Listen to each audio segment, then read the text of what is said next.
Ladies and gentlemen, what's going on, and welcome to Divers Ready. My name's James. It is so great to see all of your smiling faces, and welcome to this, a channel update video for September 2020. The first one really coming to you from the new Dream Dive Locker. I hope you guys are enjoying the amount of content that I'm able to get out here. We were up to about 2 videos a week at one point, and then I just got slammed with students, and we kind of dropped back down to just the Monday videos. But we're going to be coming back strong and get those Thursday videos back out again, so back up to 2 videos a week. But I want to start doing these channel update videos because I get asked a lot of questions, and it's getting to the point now where the channel has grown to such a size that honestly I'm struggling to keep up and answer everybody's questions and queries and what's going on behind the scenes and how's Ziggy. And it's sweet of all you guys, and I love it, and I love the interaction. But it's probably easier if I just put one of these videos out a month and give you guys all the updates at the same time, and maybe roll that in with a little bit of a Q&A at the end and answer as many hashtag AskDiversReady questions as pop up on my feed. And just kind of, wrap that all into one, rather than give you little channel updates at the start of each video, which if you're not a regular viewer of this channel, I understand is kind of frustrating because you came here to watch a video about masks. I'm talking about my pet husky. It doesn't really make sense. So this is the channel update. It's mainly for subscribers. I'm also going to be asking you guys questions. I'd love to get your feedback. I want to know, I want you guys to be involved in how this channel progresses and how we shape the content that we make here. So I really, I'm going to ask you some questions. I'm really care for your input. Just stick them down in the comment section below. Anyway, on with the update. Point number 1, Sardine Run 2021. Oh my goodness, we put that video out there, and I was a little bit worried. I was a little bit hesitant because it's not your normal dive trip, and it is for more advanced divers, and it is unusual to a certain extent because it's not like, oh, it's a liveaboard trip or we're going to an established diving destination like Bonaire or, Palau or whatever it may be. But the trip sold out in 48 hours. Gone, done, sold out. If you're thinking about doing the Sardine Run next year with us, at the moment you can't. However, I have a waiting list. We've already got 5 or 6 people on the waiting list. If we get to 10, I will open up a second week for the trip. So it kind of is too late, but it also isn't. And if you're interested or thinking about going, please do reach out to us, and maybe we can open up a second week. Who knows? We're also trying to put together a trip to Truk Lagoon and Palau for next year. That'll be October, November time. Trying to get pricing information from the operators out there has been like trying to get blood out of a stone with all the COVID craziness. Palau's on complete lockdown.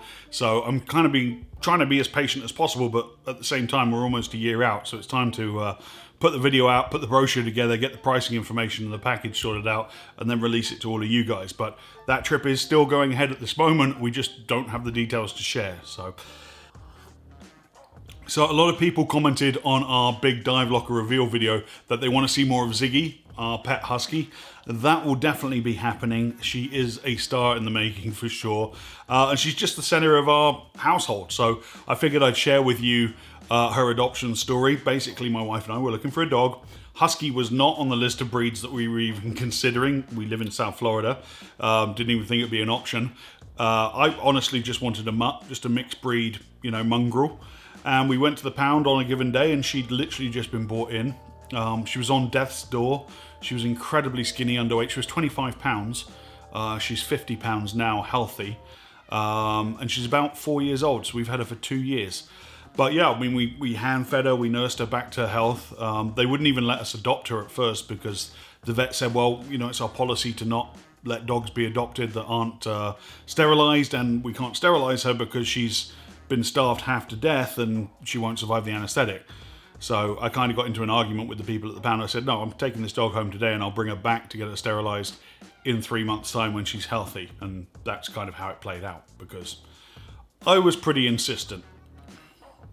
And I'm a big guy and I can be insistent. But yeah, so now she's the heart of our home. She loves the cat. She loves kids. She's always friendly with all the neighborhood kids around here. And yeah, it's just a fantastic dog. Called her Ziggy, obviously, after David Bowie, after Ziggy Stardust, because heterochromia, 2 different coloured eyes. And yeah, she'll be appearing in many more videos to come, for sure. So let's talk about review videos for just a second, and thank you to everyone who put pressure on Shearwater to get me the Peregrine on a loaner basis first, to test it, to dive it, and to make the review video for all you guys. And it's been a great success for the channel, so I do want to say thank you for supporting that cause, if you like. And Shearwater were kind enough to give us the computer to actually give away, and that contest is live, together with our contest to win the Aquinas Dive Watch. Both of those giveaways I'll link in the description of this video below. But the effort that we had to go through to get our hands on that computer, now I'm thinking, how do we do review videos going forwards? And this brings me to something that I've been very hesitant to approach. Patreon. Patreon, if you're not familiar, is a member video platform. So whereas YouTube is, public domain and anyone can watch my videos, it's a paid subscription service. Patreon is a paid subscription service, so for a couple of dollars a month, you get access to content that isn't available to everyone. What I thought I could do is set up a Patreon account, hopefully grow some membership, and then use the money of the membership to buy whatever the piece of dive gear is that's voted on, and we'll do that democratically. I'll put up, 5 pieces on a poll, and members only can vote on what piece that I buy and review and give you my thoughts on. And then at the end of that video, give that piece of dive gear away, again, to members only. So I was wondering if that would be an interesting platform, if that would be something you guys are interested in, or would I just be spinning my wheels on it? So let me know in the comments below if that works for you guys. That way I don't have to spend my own money on dive gear that you guys want reviewed. We can democratically pick things to be reviewed and also keep running giveaway contests. So let me know. We could do that, as a side project to the main channel. Still going to be producing content for the YouTube channel for non-members, the general public, and so on. But it's an idea that occurred to me. I think somebody pitched it on one of the comments, and I was like, maybe that would work. What do you guys think? We also have an exciting new sponsor joining our channel, and I want to say thank you very much to the team at Dive-Right. We are going to be making, in collaboration with Dive-Right, equipment for serious divers, a new playlist focused on gear maintenance. Each video will feature one piece of gear, and I'm going to show you tips on how to clean it, how to store it, and how to look after it so that you can protect your investment that you make in dive gear. Dive gear is not cheap. You want it to last a long time. These are videos that you guys have been requesting for a while, and I couldn't be happier to be partnering with a brand like Dive-Right. Now, Dive-Right have also sent me a huge box of kit. So let's say week 1 we do the mask. We take the mask out. I'm going to show you how to look after the mask and get longevity out of it. And then we're going to give the mask away, and so on and so forth for 6 weeks of videos. So watch out for that. A new playlist coming to the channel. It's going to be called Gear Maintenance, sponsored by Dive-Right. And I want to say thank you again to Dive-Right for hooking up and joining with the Divers Ready channel. And watch out for those exciting giveaways, because it's going to be awesome. All right, what else has been going on? Well, our Stay and Train program, Scuba B&B, continues to go from strength to strength. In the last month alone, we've had guys from North Carolina, Illinois, and Oklahoma come stay in our guest suite. Has its own private entrance en suite kind of situation, very comfortable, and train with me. A variety of courses, everything from entry level, recreational, all the way through to some advanced technical training.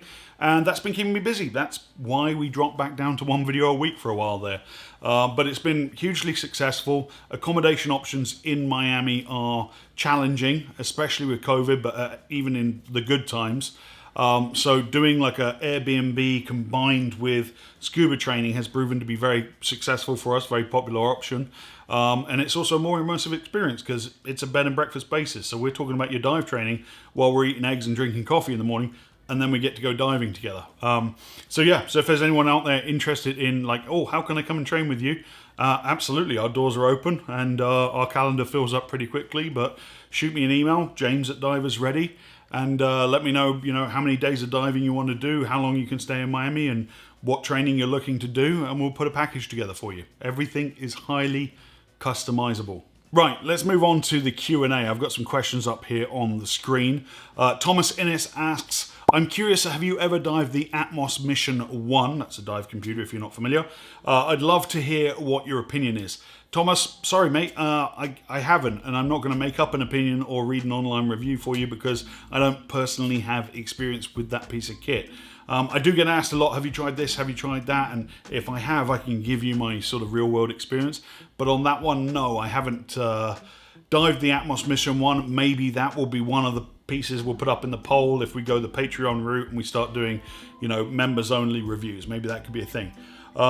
Following on from our fins video that we dropped last Thursday, I think, John Campo, any opinion on split fins? Yes, John, I don't own any split fins. That's my opinion on them. I've never found them to be particularly good. I know some people swear by them. To me, split fins are broken fins.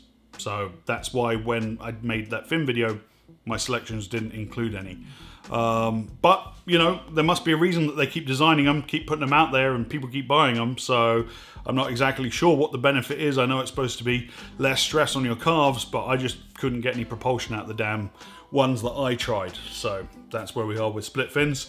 And then a lot of people asked me on that video as well about the my personal fin choices. Diver DN asked, what about force fins? George, I'm going to butcher this name, Koniaris, asked, what about force fins? And Gons216 asked, what? No force fins? Yeah, no force fins. Force fins to me look like bodyboarding fins, except thinner and less stable. I get that they're supposed to be this cool retro design. They were developed back in the 70s. They haven't changed since then, all that kind of stuff. But I haven't tried them. But they also don't appeal to me. They don't look like the kind of fin I want to try. So I haven't tried force fins. On the flip side of that coin, though, is Sylvia Earle dives force fins. So there's got to be something to be said there. I mean, if you're going to take my opinion or Sylvia Earle's opinion, probably take Sylvia Earle's opinion. Anyway. So no, I haven't tried force fins, and no, I don't own any. They're bloody expensive. They're like $300 a pair for fins, and they're really quite basic in design, so I'm not exactly sure where that money goes. But anyway, Warren Gross asks, I noticed your regulator is attached via a swivel. What are your thoughts on its use? Comfort versus supposed additional failure points. So I think Warren's referring back to my mouthpiece changing quick tips video, where you can see on my long hose I actually have a 90-degree swivel. The counter argument to having one of those, as Warren correctly says, is you're adding failure points because you're adding an additional joint, there's additional O-rings, and a lot of people are against them. I've always liked them, and my counter to that is, well, yes, you're adding failure points, but if you manage that risk, i.e. take care of your gear, maintain it, change the O-rings out on the regular basis, you're reducing that risk to as little as possible. So I've never had a problem with them, and I definitely do prefer that 90-degree elbow in terms of comfort on my long hose. So yeah, that's my thoughts on it. Basically, as long as you manage the risk down to its minimum and you do preventative maintenance, then I don't really see it as a big deal. Travis Lejeune. Great video, James. Have you ever covered your favorite digital dive log app / software? If not, perhaps that can be a future video. Yeah, by all means, Travis, I will add that to the list because there are a lot of good software and apps out there for logging dives. I don't know when I stopped using an old-fashioned paper logbook, but it was a long time ago, and I still log all my dives. I log them all digitally. You asked me what my favorite is right now. It's not really a favorite. I haven't tried all the ones that are out there and picked one that I think works best. I just use the one that comes with the brand of computers that I use, which happens to be Shearwater. So I use the Shearwater desktop app, and my computers connect to the MacBook by Bluetooth, and I just offload my dives once a month and clear the log history and all that kind of good stuff. And yeah, that's basically it. That's what I use. But I know there's a lot of good ones out there. There's the Deep Blue one and the Dive Plus and whatever else. So I need to dig a little bit deeper, but that's definitely a video I can make in the future. Tim Edlin asks, why the distinction between warm water rec fins, he put in brackets the Quattro, and warm water tech fins, RK3s? Great question, Tim. Different gear configuration. So if I'm in a single tank recreational setup, I'm not as heavy up high as I am in doubles when I have a huge brass manifold sitting right behind my head. So if my fins are too light, I tend to be in a slightly head down position. And this is obviously dependent on your body type. As with all the fin selection videos that I put out there, you've got to find the right fins to keep you in trim. I find that if my fins are too light, if I'm in a set of doubles, I tend to invert into sort of a head down position. And whilst I could move my tank up and make other adjustments, I find it's easier just to swap my fins out for RK3s, and that brings my legs back down, and it's all a balancing act. It's about finding what works for you. So Quattros for recreational, when I don't have that weight up high here, work beautifully and I can stay in trim nice and even. But for manifolded doubles, then RK3s. Hope that answers your question, Tim, and good luck finding what works for you. So there you have it, ladies and gentlemen. That is our channel update for September 2020. Thank you so much for joining me. I know everyone watching this video is a subscriber already, so I'm not going to ask you to subscribe. I'm just going to say thank you for subscribing. I appreciate it. And let us know in the comments below what you think about the Patreon. Hashtag AskDiversReady. That's a great place to put them because I can search it in the YouTube comments. And until next time, my name's James. This was your Divers Ready video for this week. Dive safe, dive often.